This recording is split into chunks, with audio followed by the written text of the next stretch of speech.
It's your boy Ron Browz, a.k.a. the Ether Boy. I'm watching Black TV.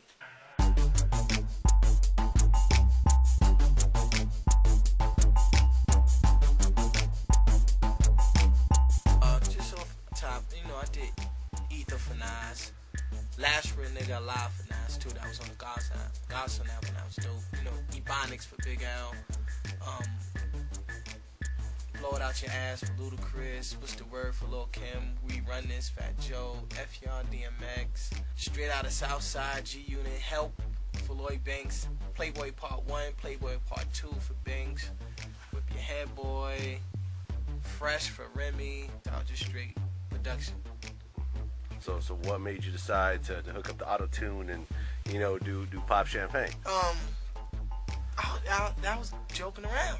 It was the joke. It's the joke that ain't funny. Like, everybody was coming out with, 50 messed around with it, Kanye, Lil Wayne. So I called my engineer, like, yo, bring me an Autotune. Then it was only $200. I'm like, man, plug that in my computer.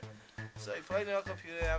One day I'm messing around. The very next day, 2 days of having it, I'm like, I come up with a beat. I'm like, let me come up with something. Just playing around.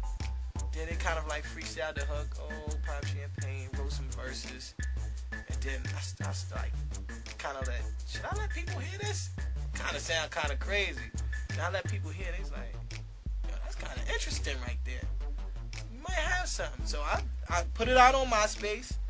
I was getting a lot of good comments on it. Put it out on YouTube, a lot of good comments, feedback. I'm like, oh, okay. Let me just take it to the streets now. Went to the Rucker Park. When the Rucker was first started, and they start playing it up there. And people start going up there like, yo, what's that record y'all playing? What is that? Like, that's everybody kept saying, yo, what is that?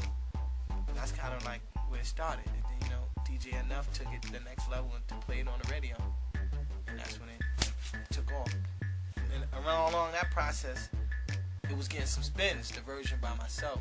So Jim heard it, and when I seen him, he's like, yo, you trying to sneak a hot record in, yo, let me get on that. So I'm like, let's keep it Harlem, you know what I mean, make it a movie. So I'm like, yo, let's make it a movie. And him and Joel jumped on it, and then the rest was history.